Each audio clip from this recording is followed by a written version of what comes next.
하나님 말씀 창세기 26장 12절 13절입니다.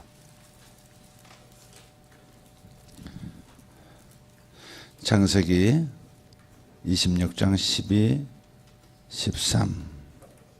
자, 읽겠습니다. 찾으셨습니까? 읽겠습니다.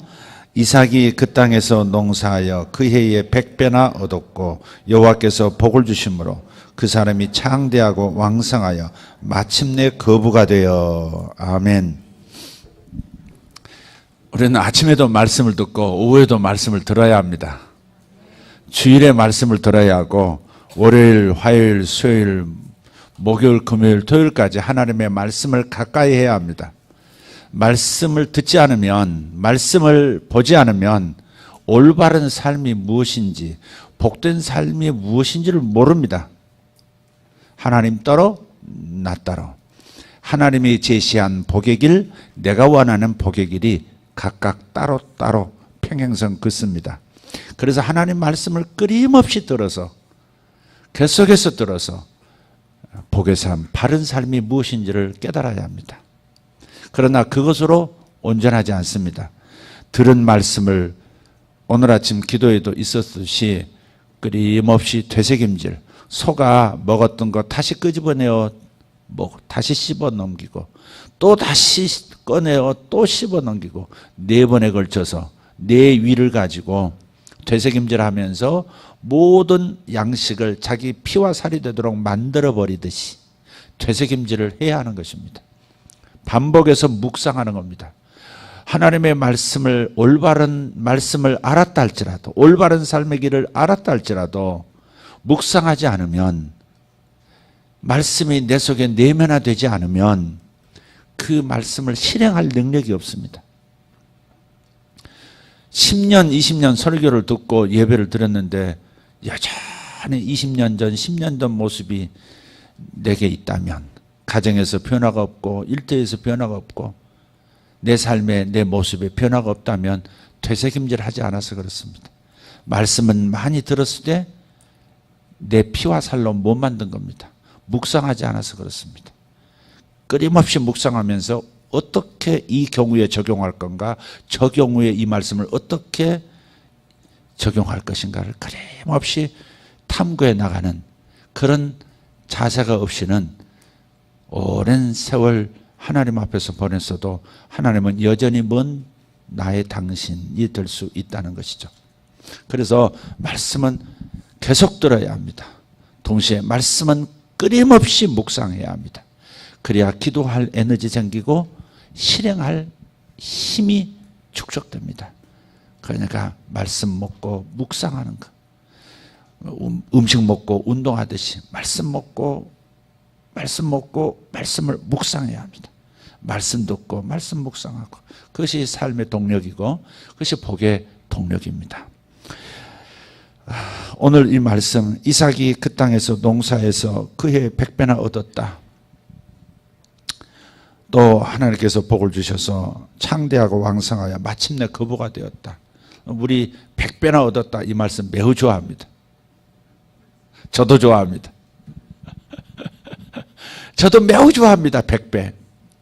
제 수입의 100배. 오 주여, 현재 제 수입의 100배 생각만 해도 침이 절로 나옵니다. 엔돌핀이 팍팍 솟아서 나오는 것 같습니다.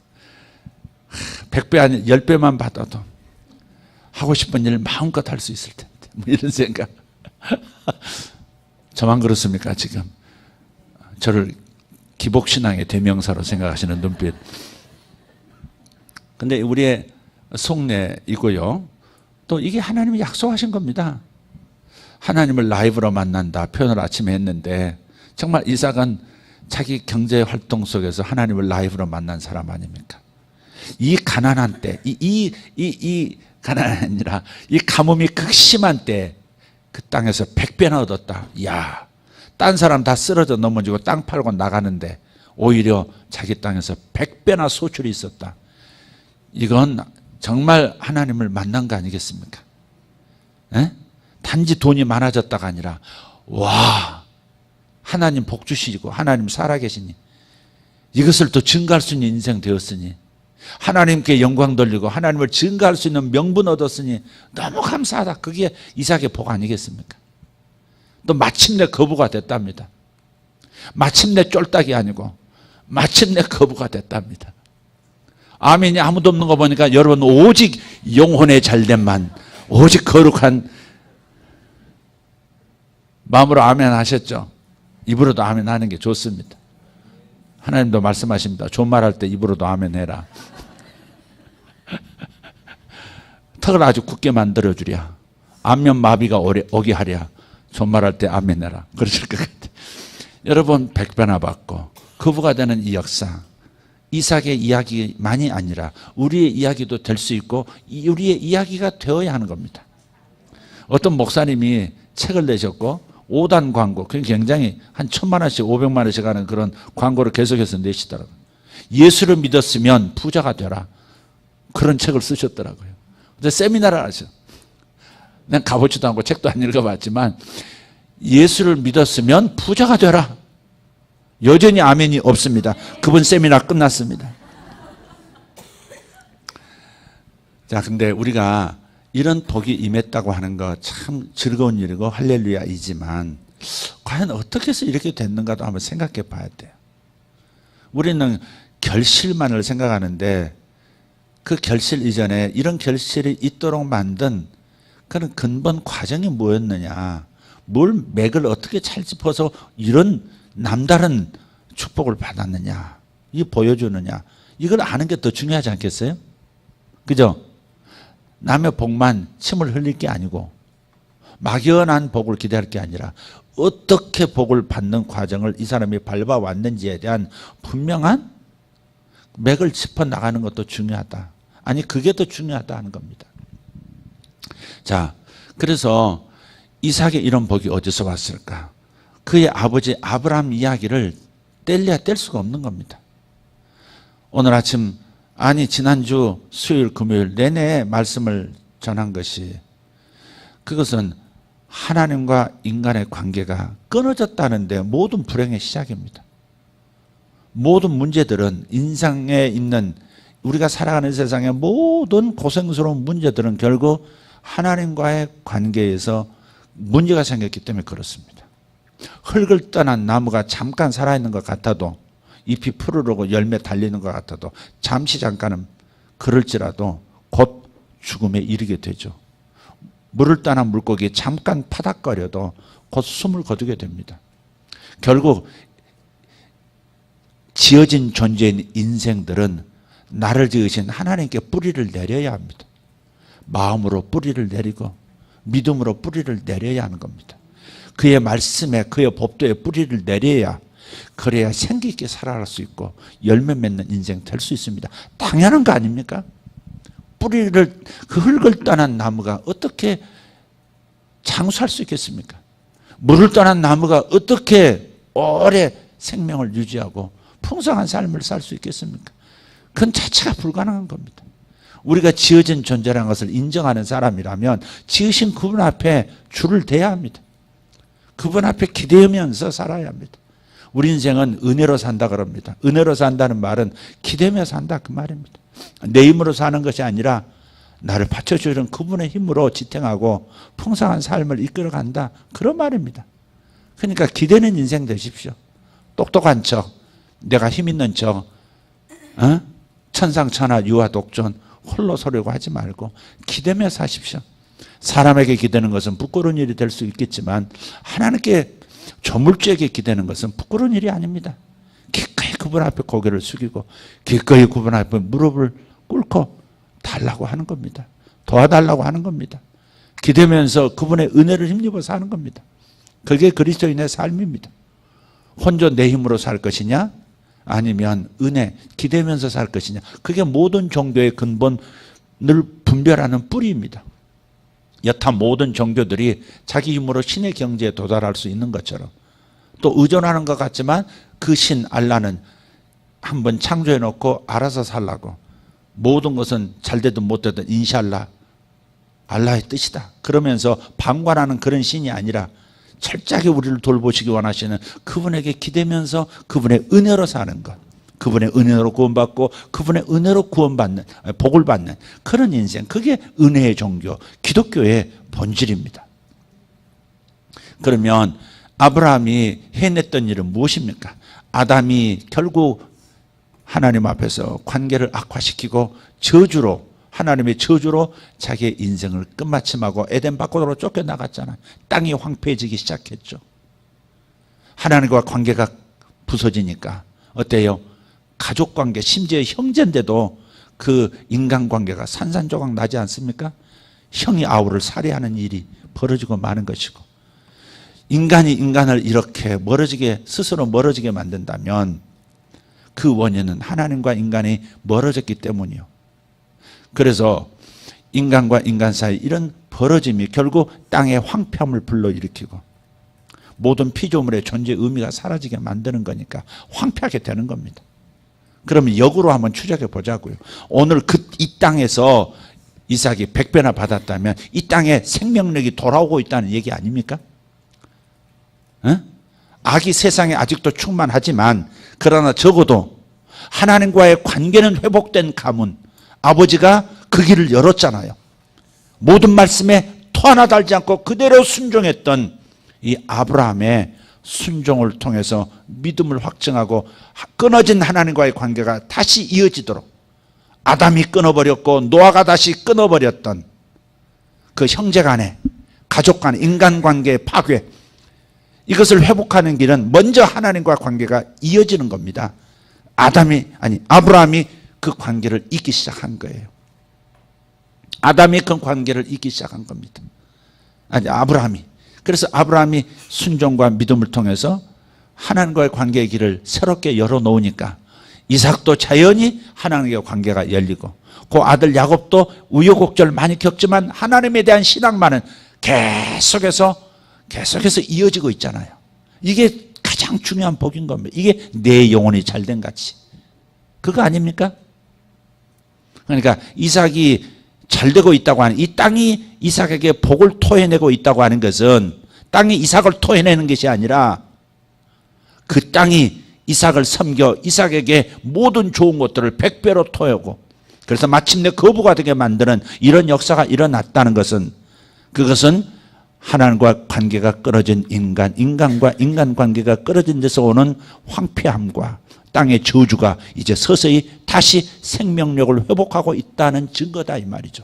그러니까 이삭이 잘됐다, 할렐루야, 나도 주여 100배 주시옵소서, 곧장 뛰어들 문제가 아니라 도대체 이삭이 어떻게 해서 그 극심한 가뭄 속에서도 100배나 소출이 있도록 만들었는가, 하나님은 어찌하여 이 이삭에게 거부가 되는 이 땅에서 복을 받게 만들으셨는가. 아하, 하나님과의 관계가 순종을 통해서 온전히 이어지니까 그 복이 자신에게, 자기 자식에게까지 이어지는구나, 이걸 깨닫자, 이 말이죠. 순종이 답이에요. 순종이 답이에요. 하나님 말씀이라면 많이 듣고 많이 묵상해서 순종해낼 수 있는 능력을, 말씀을 순종해낼 수 있는 능력을 갖추면, 그러면 땅이 나에게 복을 내놓는 겁니다. 감췄던 복, 숨겨졌던 복들이 튀어나오기 시작하는 거예요. 봄이 되면 끄집어 잡아당기지 않아도 이쪽 저쪽 나무에서 생명들이 튀어나오기 시작하잖아요. 땅속에서 튀어나오고 말라버려 죽은 것 같은 나뭇가지에서 생명들이 튀어나오는 겁니다. 그러니까 우리가 그런 내가 하나님과의 관계 속에서 순종하는 사람인가? 순종하기 위해서 말씀을 듣는 사람인가? 아니면 그냥 듣고 가는 사람인가? 한번 물어보세요. 내가 변했냐고 안 변했냐고 하면 옆에 사람에게. 한번 솔직하게 들으면 기분 나쁠 수도 있어요. 내가 기분 나쁠 수도 있지만, 그러나 내가 살기 위해서 묻는다. 내가 5년 전하고 지금하고 지금 변했냐 안 변했냐. 1년이면 조금 그러니까 내가 좀 변했냐 안 변했냐. 과거의 내 모습은 어땠는데 지금 내 모습은 어떤가, 솔직하게 얘기해달라. 목장에서 직면할 필요가 있습니다. 즉 목장에서 직면할 필요가 있어요. 일단 들으면 기분 나빠요. 기분 나쁠 겁니다. 변화됐다면 감사할 일이지만 변화가 안 되고 지금도 당신하고 얘기하는 게 겁나 이래버리면 이게 맞춰주고 있는 거지, 이렇게 관리하고 있는 거지 진심으로 모든 걸 서로 통할 수 없는 관계거든요. 그러니까 그런 걸 물어보시라고요. 한번 목자 중심으로 한번 해보세요. 이렇게 자기 이름 적고,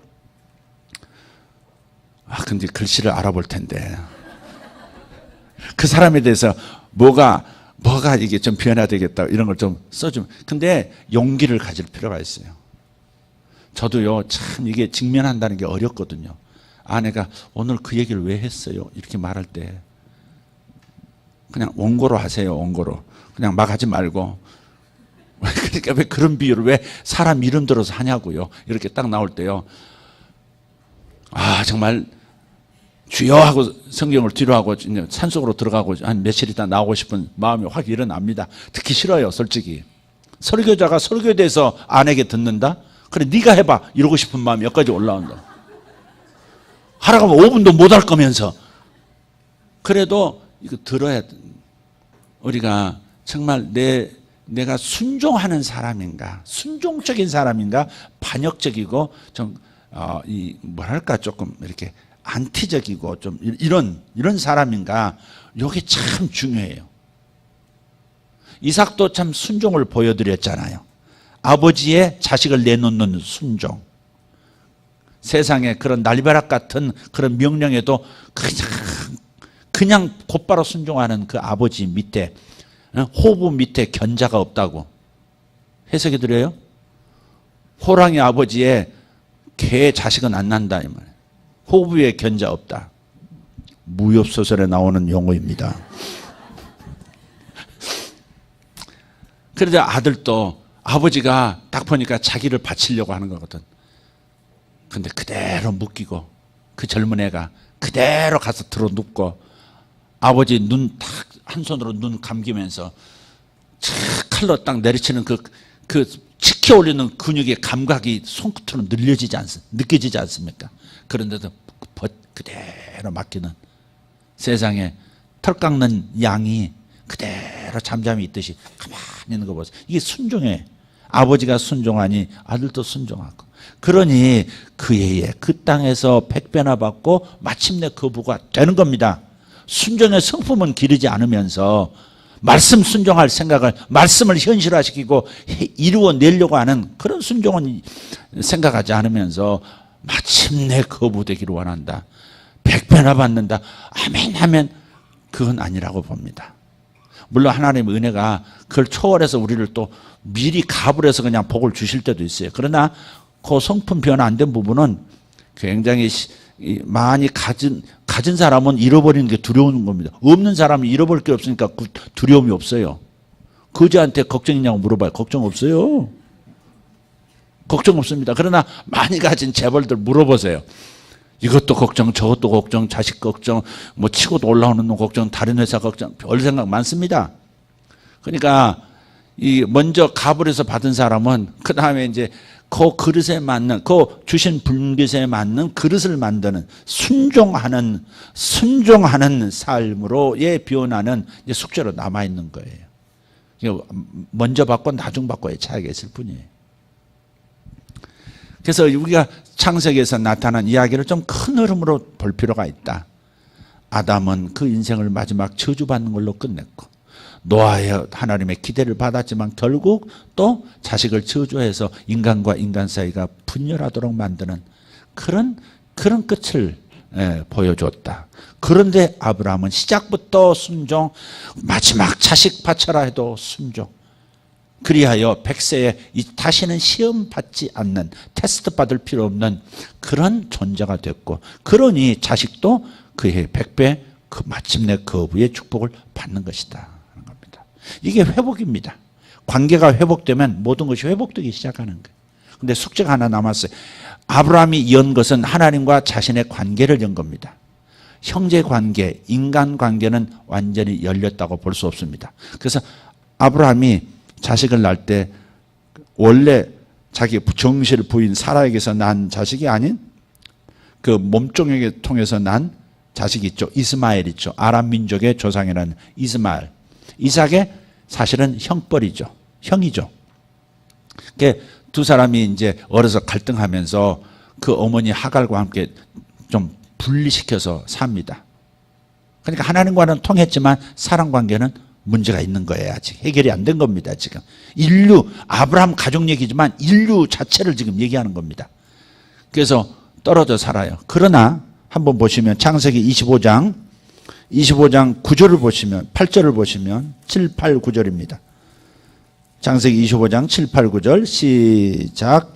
아브라함의 향년이 175세라. 이대로 사실을 예수 이름으로 축복합니다. 아멘이 없습니다. 저만 아멘입니다. 8절. 그의 나이가 높고 늙어서 기운이 다하여 죽어 자기 열조에게로 돌아가매 그의 아들들인 이삭과 이스마엘이 그를 마므레 앞 해쪽 속 소알의 아들 에브론의 밭에 있는 막벨라 굴에 장사하였으니. 그러니까 25장 9절 보면 아버지가 돌아가셨을 때 흩어져 떨어져 살던 형제가, 이복 형제가 만나서 함께 연합하여 아버지 장사를 치릅니다. 어쨌든 아주 뭐 이렇게 특별하게 갈등하면서 살았다, 장성에서 그런 내용은 없어요. 결국은 지금은 두 민족이 갈라져서 갈등하고 있지만 아버지가 돌아가셨을 때 이스마엘과 이삭이 함께 연합해서 장례 치렀다. 이건 아름다운 이야기인 겁니다. 참 아름다운 이야기입니다. 그래서 관계가 회복될 기미가 보인다 하는 암시를 지금 하고 있고, 그 다음 이삭은 어때요? 외아들이었죠. 뭐 이스마엘 이렇게 다 있지만 그러나 이삭은 자기 자식을 리브가를 통해서 쌍둥이 둘을 얻습니다. 이름 누구죠? 에서와 야곱. 뱃속에서부터 다툽니다. 그러니까 이 형제 인간관계, 하나님과 인간관계는 해결됐지만 이제 인간과 인간관계에서 아직 해결이 안 됐다는 것을 계속해서 지금 보여주고 있는 거예요. 뱃속에서부터 다투요. 발길질. 이 자식아 저리가 서로 이렇게 발길질하고 있는 거예요. 그렇게 애를 낳는데 결국 사건이 터졌죠. 에? 야곱이 영적인 욕심이 있는 거예요. 팥죽 하나로 장자권을 그냥 가져왔지. 나중에 아버지한테 블레싱을 받을 때 돌아가시기 직전에 마지막 유산 남기듯이 예언적 축복을 할 때 형인 것처럼 꾸며가지고 지가 들어가서 장남의 복을 다 받아가지고 나왔단 말이에요. 그걸 가지고 형 에서가 내 장자권을 빼앗더니 내 복도 빼앗았나이다 그러거든요. 빼앗겼다는 거야. 빼앗았다는 야곱이. 근데 야곱은 자기가 취했다고 그래요. 자, 그래가지고 그 사건 때문에 결국은 아버지 돌아가시면 형제 죽이겠다고 형제 살해의 그 음모를 마음속에 깊이 품죠. 어머니가 알고 야곱을 피신시켰지만 어쨌든 형제 살해 요 음모 속에 누가 떠오릅니까? 카인과 아벨이 떠오른 거죠. 그 문제가 해결 안 되고 그 유전 DNA가 지금 요 야곱까지 와 있다는 겁니다. 지금. 네? 와 있는 거예요. 그래서 결국 20년 세월 고생해서 결국 하나님의 복을 받고 거부가 돼서 야곱이 돌아옵니다. 돌아와서 그 유명한 야복강가 사건, 그 580마리 되는 가축을요 두 대로 나눠가지고 형님이 400명 군사 끌고 온다고 그러니까 형님 만나기 전에 자기가 죽임당하지 않으려고 580마리를 두 대로 나눠가지고 200 몇 마리인가요? 540 나누기 580 나누기 540입니다. 540 나누기 2는 270. 주여 머리를 블레싱해 주시옵소서. 270마리 보내고 그 다음 또 270. 그냥 먼저 딱 선물 받고 그 다음에 또 두 번째 또 선물 받으면 마음이 한번 슬쩍 녹았다가 덜 녹은 거 또 녹거든요. 하긴 야곱은 야곱이에요. 곱빼기. 그리고 보냈단 말. 그래가지고 에서가 참 그 선물을 받고 어떻게 해요? 아우야 하면서 이제 끌어안잖아요. 야곱은 쫙 내려앉아서 그냥 막 살살 기면서 하나님의 얼굴을 배우는 것 같사옵나이다 형님 하면서. 그때 하는 말이 이 예물을 받으소서. 뭐냐? 나한테 보낸 가축들이 뭐냐? 그러니까 형님에게 드리는 이 예물을 받으소서. 그런데 그 번역이 조금 아쉬워요. 그 예물이 베레카라고 하는 단어예요. 베레카가 축복이라는 그런 뜻이에요. 베레카, 축복하다, 축복이에요. 이 무슨 받다는 말도 취하소서 그 말이에요. 야곱이 뺏어갔다 할 때 그 단어예요, 그게. 그러니까 내가 형님의 복을, 아버지의 축복을 내가 받아가지고 가서 부자가 돼서 왔는데 540마리 받으시고, 이것은 저의 원래 당신이 받아야 할 축복인데 내가 가져갔으니까 이제 다시 돌려드립니다. 받으소서 그 말이거든요. 그러니까 임의대로 내 것 중에서 내가 드립니다, 이걸 얘기한 게 아니고, 그러면 에서가 기분 나쁘지. 근데 뭐라고 얘기하냐면 에서의 20년 동안 품은 분노는 뭐냐면, 분노는 내 축복을, 내 복을 뺏어갔다는 거예요. 내 베레카를 뺏어갔다 이 말이에요. 그래서 야곱이 접근하면서 하는 말이 내가 당신의 축복을 훔쳐간 거 인정합니다. 이제 다시 돌려드리나이다 하면서 540마리 짐승을 바치는 겁니다. 그러니까 원래 내 건데 내게 돌려주는구만 하면서, 그러면서 자기의 원래 의도대로 자기 복이 자기에게 돌아온 것처럼 됐으니 이제 풀어지는 겁니다. 이런 과정 속에서, 그러니까 뭐든지 입으로만 뭐 이렇게 화해합시다 해서 화해가 되는 게 아니고, 원래는 적절한 그 깨달음과 함께 용서를 청하고 자기 죄를 인정하고 그리고 용서받고, 그래 진정한 화해가 되고 평화의 길로 나가는 거죠. 야곱이 그걸 참 잘한 거죠. 어쨌든 간에 갈라졌다가 가인의 기름 부음, 그 나쁜 기름이 여기까지 왔다가 그 현상이 그대로 다시 도출되었다가 어때요? 하나님의 은혜로 다시 합해진 거죠. 형제가 연합했죠. 자, 이것이 하나님 말씀이 말하고자 하는 겁니다. 진정한 복은 어디서 오느냐? 연합에서 온다는 겁니다. 하나님과의 끊어진 관계가 연합될 때 오는 것이고, 두 번째, 하나님 관계 때문에 하나님 관계가 끊어진 것에서 온 인간관계의 파괴, 이것도 다시 연합하면 땅의 축복이 다시 일어난다는 겁니다. 할렐루야. 그래서 결국 야곱도 잘 되고 에서도 잘 되는 역사가 있었던 것이죠.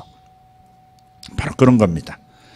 그런데 이것이 완전하게 아브라함이 하나님과 끊어진 관계를 완전하게 다시 이었듯이 사람과 사람 사이의 관계, 형제 관계가 완전히 연합으로 온전히 이루어진 것은 요셉 때 이루어진 겁니다. 그 DNA가, 연합의 DNA가 다시 회복되는 것은 요셉 때 나타나는 겁니다. 그래서 아브라함 얘기에서부터 시작해서 요셉 얘기로 딱 끝마치는 거예요.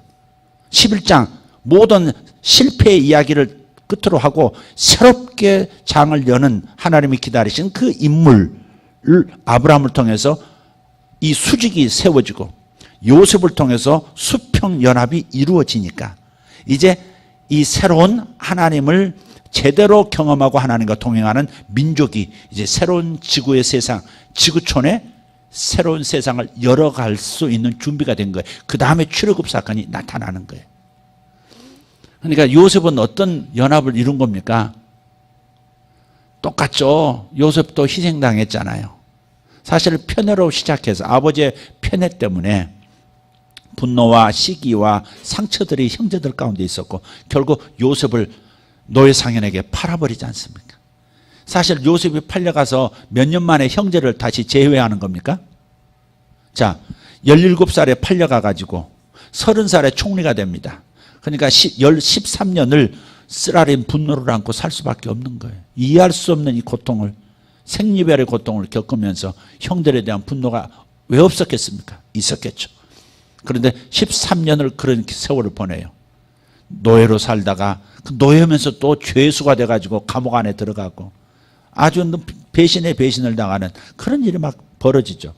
그런 다음에 총리가 된 다음에도 7년 풍년, 7년 흉년이 있었지 않습니까? 그런데 7년 풍년이 지나고 7년 흉년 2년 차에 형제들이 쌀 떨어지니까 쌀? 밀가루? I don't know.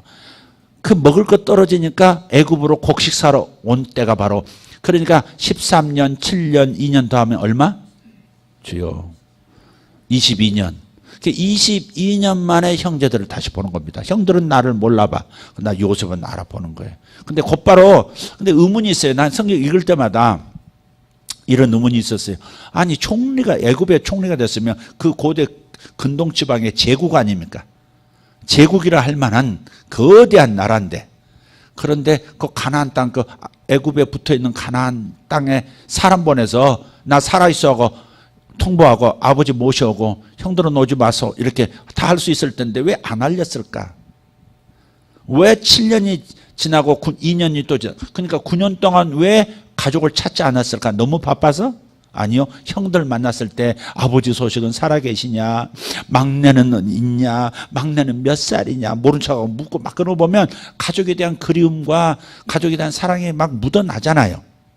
그런데도 왜 말을 않고 있느냐, 이 말. 왜 행동하지 않았느냐. 그는 무언가를 기다리는 사람인 거예요. 그는 무언가를 지금 기다리고 있는 거예요. 뭘 기다리는 거예요? 진짜 화해를 기다리고 있는 거예요.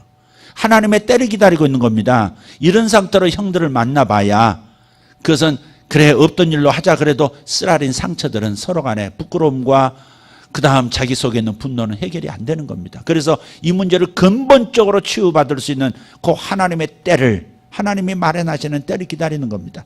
형들이 곡식을 돈 주고 사러 왔을 때 함정에 밀어 넣어버리잖아요. 네? 함정에 밀어 넣어가지고 니들 청탐하러 왔지 그래가지고 한 사람을 집어넣어버립니다. 그리고 나머지 형제를 보내요. 보내면서 뭐라 그래요? 그 중에 막내가 있다던데 막내를 데려오면 이 사람 풀어주지 이런 거예요. 막내가 누굽니까? 베냐민. 자기 한 어머니 뱃속에서 태어난 동생이거든. 친동생이거든.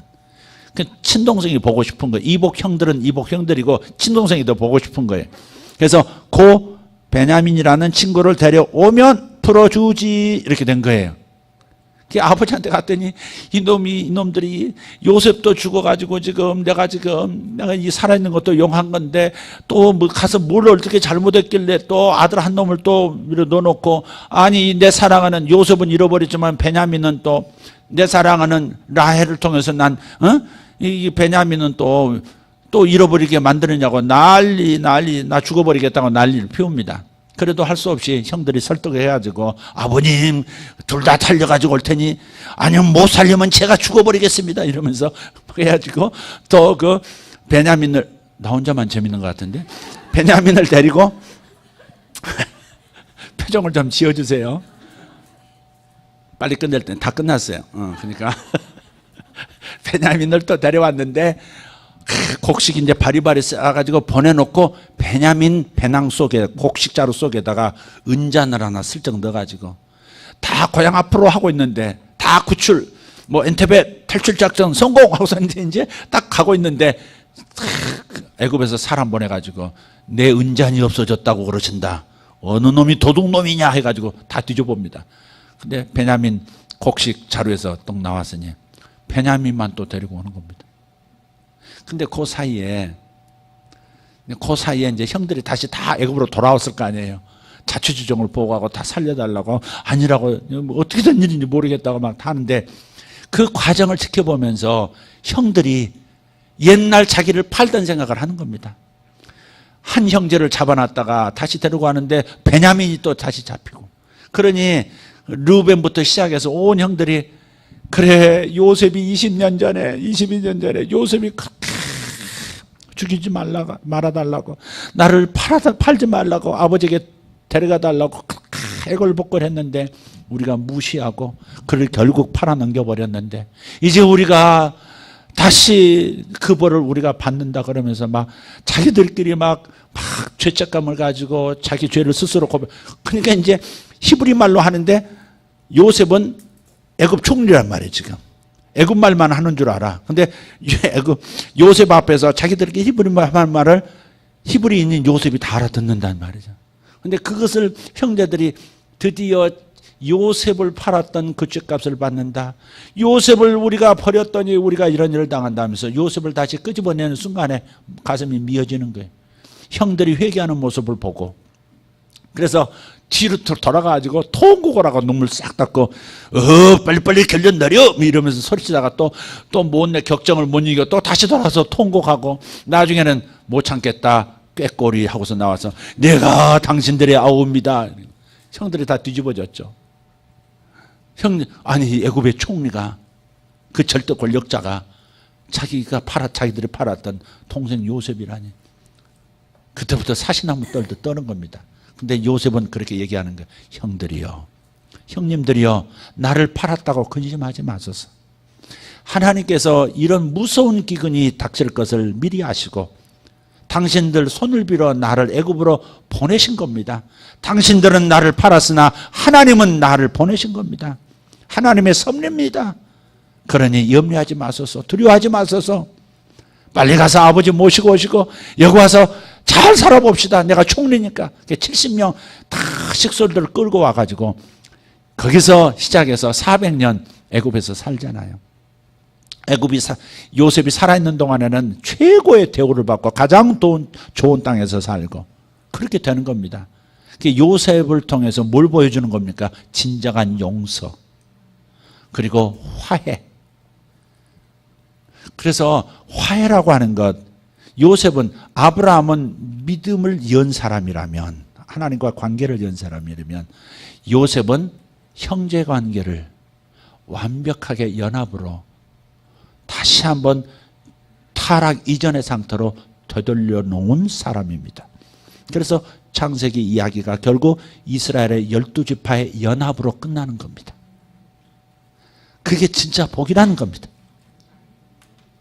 그게 복이라는 겁니다.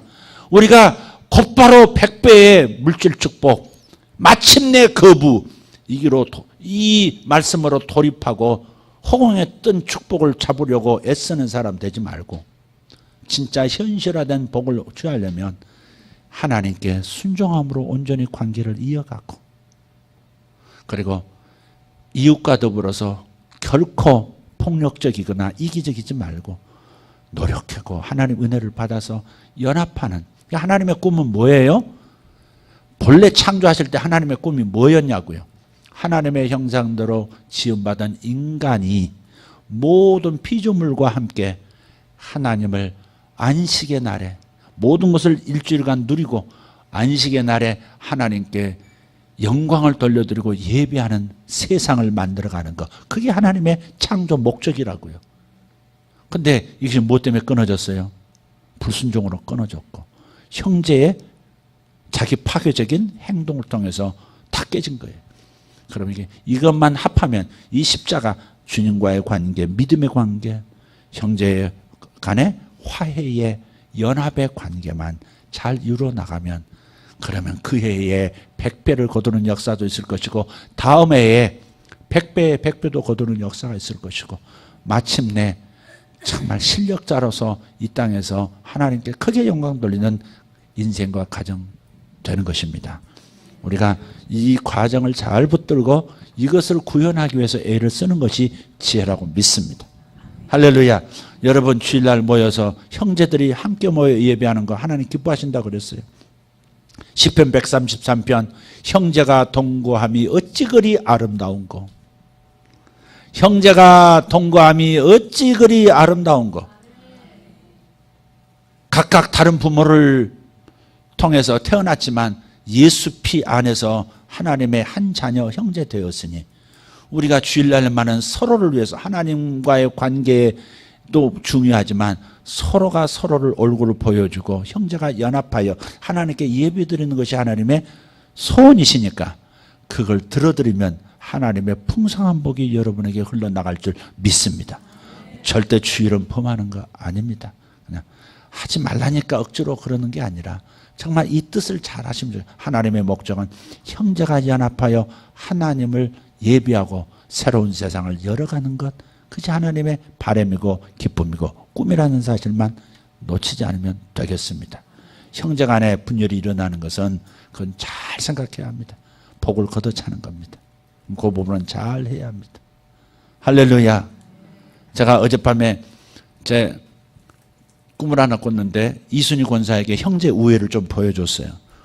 현실로 보여준 게 아니라 꿈으로 보여줬습니다. 꿈속에서 그 무서운 곰이 나타났습니다. 산인데 곰이야. 평창일까? 곰이 나타났어. 그건 곰은 안 나타납니다. 실제 곰이 나타났는데 이순희 권사님이, 제 동생이 요만한 연필통 같은데 곰을 넣어놨어. 곰이 거기 갇혔는데 못 나오도록 연필도 구겨 놓고 뭐 형광펜도 구겨 놓고 해서 그 뾰족뾰족한 것 때문에 곰이 빠져나오지 못하도록 만들었어. 상상이 갑니까? 이 큰 곰이 요거 여기 그 꿈이니까 그 가능한 이야기지. 이상한 나라에 앨리스 있지 않습니까? 그렇게 들어가 있는 거예요. 근데 그 곰이 나오려고 애를 쓰는 거예요. 그래서 거기는 제 아내도 있었고 제 아들도 있었고 다른 교회 성도들도 있었어요. 이순희 권사도 있었고 그리고 제가 있었어요. 튀자! 그리고 튀자! 곰 나오기 전에 튀자! 그래서 산 위에서 산 아래로 막 튀는 겁니다. 막 있는 힘자에서 다 튀는데, 근데 곰이 노리는 게 이순희 권사예요. 저것이 나를 가뒀어. 곰치 나물 너무 많이 뜯지 말아라. 산에서.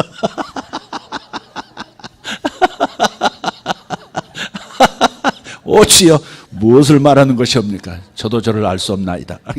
그래가지고 그런데 곰이 막 쫓아오는데 저기서 얼마나 무서워요. 저 멀리서 벌써 빠져나오죠. 쫓아 내려오는 거예요. 막 치달아.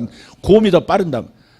그런데 내 아내도 있고 내 아들도 있는데 곰이 노리는 게 이순인 걸 알고 제가 이순이를 따로 계속 이렇게 가다가는 잡히겠다.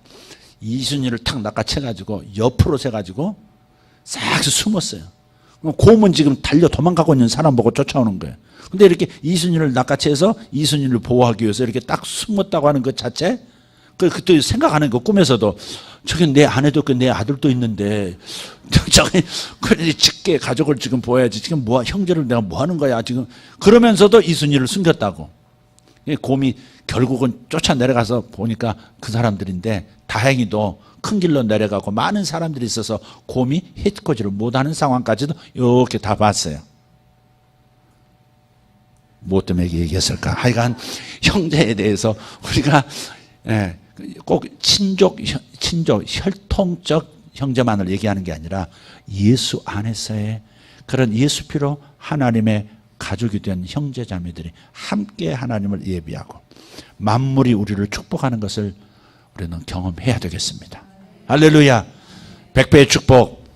아멘. 이건 아멘입니다. 그러나 과정은 있다 하는 거. 하나님과의 믿음의 관계, 순종, 형제의 연합의 관계. 자, 그것을 이루기 원하는 분 일어나셔서 마지막 오늘 주일 기도하고 우리 흩어지도록 하겠습니다. 흩어지기 전에 기도를 좀 쌓으십시오. 여러분이 지금 해놓는 기도가 여러분을 위한 기도지만 우리 교회에게 할당된 기도 양이 있습니다. 여러분이 교회와 나라와 민족을 위해서 형제자매를 위해서 기도하는 거 하나님께서 다 그 할당량이니까 그건 좀 나도 좀 채워야지. 남의 기도로만 살지 말고 나도 공동체를 위해서 기도하는 기도를 그래서 공헌할 수 있도록 그렇게 하셨으면 좋겠습니다. 기도로 공헌하십시오. 오늘 이 시간은 기도로 하나님 나라를, 기도로 교회를 공헌하는 시간이라고 생각하십시다. 형제의 연합이 하나님 앞에 어찌 그리 아름다운지 복을 쏟아 부을 수밖에 없습니다. 그래서 시편 133편 맨 마지막 절, 처음은 형제가 동거함이 어찌 그리 아름다운 거로 시작해서 마지막은 바로 거기에서 하나님께서 영생을 명하셨도다 그렇게 나와요. 영생의 복, 생명의 충만한 생명력의 회복은 바로 형제의 연합에서 오는 것입니다. 형제가 연합할 수 있도록 험담하지 말고 불평하지 말고 손가락질하지 말고 사랑으로 고쳐주기 위해서 하는 것 외에는 험담하지 말고 사랑하고 이해해주고 소통해주는 서로가 되었으면 좋겠습니다. 이것이 여러분에게 복을 불러올 것입니다. 할렐루야. 이 시간 두 손 번쩍 드시고 주여 제가 여기 있나이다 하는 마음으로 주여 삼창으로 기도하겠습니다. 주여 주여 주여. 할렐루야. 아버지여 감사합니다. 아버지 하나님, 형제가 연합하여 동거함이 어찌 그리 아름다운 것, 형제가 동거하여 연합함이 어찌 그리 아름다운 것. 살아계신 하나님 감사합니다. 살아계신 우리 아버지여 감사합니다. 아버지 하나님께서 마침내 연합한 회복의 백성을 얻으셨나이다. 이스라엘을 얻으셨고 예수 세계 공동체를 얻으셨나이다. 아버지 하나님, 우리 모든 형제 자매들이 연합하게 하시고 화해하게 하시고 용서하게 하시고 하나님의 평화를 누리게 하시고 하나님의 샬롬을 누릴 수 있도록 이끌어 주시옵소서. 살아계신 하나님 감사합니다. 아버지 감사합니다. 아버지여, 백배의 축복과 마침내 거부가 되는 그 길을 알았나이다. 아버지 하나님, 하나님의 말씀에 순종, 하나님 말씀에 순종, 형제를 용서하여 화해를 이루는 것, 연합을 이루는 것, 아버지 하나님 감사합니다. 아버지 하나님, 복의 근원은 말씀의 순종, 형제와의 연합, 이것이 복이오니 하나님 역사하여 주시옵소서. 살아계신 우리 하나님 찬송합니다. 영광의 우리 아버지 하나님 찬송합니다. 할렐루야. 주님 감사합니다. 우리 주여 감사합니다. 우리에게 날마다 말씀을 주시고 바른 길을 걷도록 권면해 주시니 감사합니다. 아버지, 그 권면의 말씀을 지킬 힘이 우리 자신에게는 없사오니 말씀을 묵상하여 말씀의 능력을 덧입도록 주여 도와주시옵소서. 말씀을 묵상하고 말씀을 듣고 말씀을 묵상하여 말씀을 실행하여 주의 복의 사람들 되게 하여 주시옵소서. 용서하고 화해하여 연합을 이루면 복이 임하는 것을 믿습니다. 말씀을 듣고 말씀을 묵상하여 말씀을 순종 실행하면 복이 임할 것이요, 형제를 용서하고 화해를 이루고 연합을 이루면 또한 복이 백배로 마침내 거부가 되는 복도 허락하시는 것을 알았습니다. 살아계신 하나님 감사합니다. 영광의 우리 아버지 하나님 찬송합니다. 아버지 하나님, 새로운 세상을 열 수 있는 하나님의 백성이 되게 하소서. 예수 세계 교회가 한반도에 새로운 지평을 여는 교회가 되게 하여 주시옵소서. 예수 세계 교회가 순종하고 연합하여 하나님 한반도를 열어가는 아버지 축복의 교회가 되게 하여 주시옵소서. 주님 믿습니다. 하나님께 순종하는 교회, 하나님께 순종하는 성도들, 형제와 연합하고 형제와 화해하는 그런 예수 세계 교회 성도들, 한반도의 운명을 열어가고 결정하는 하나님의 귀한 경기 되게 하시고 하나님의 마지막 아버지 버튼이 되게 하여 주시옵소서. 주님 감사합니다. 위대하신 하나님, 우리를 변화시키시고 연합과 순종과 연합의 공동체가 되도록 주여 도와주시옵소서. 순종과 연합, 순종과 연합, 순종과 연합, 순종과 연합, 복의 뿌리입니다. 주님 감사합니다. 주여 감사합니다.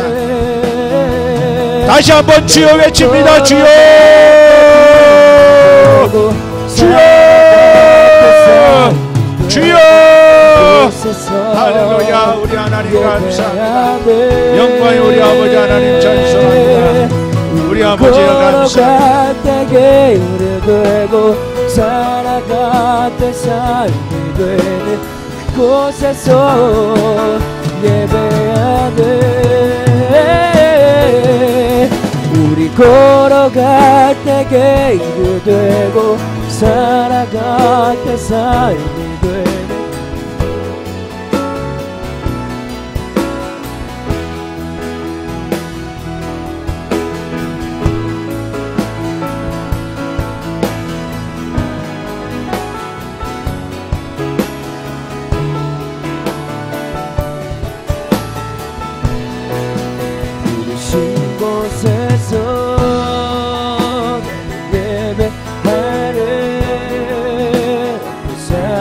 예배하는 세상, 하나님께 영광 돌리는 예배하는 세상을 열어가는 공동체, 온 세상이 하나님께 예배하게 될 때를 그리워봅니다.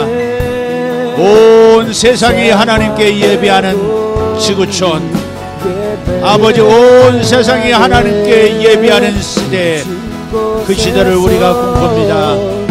주님 감사합니다.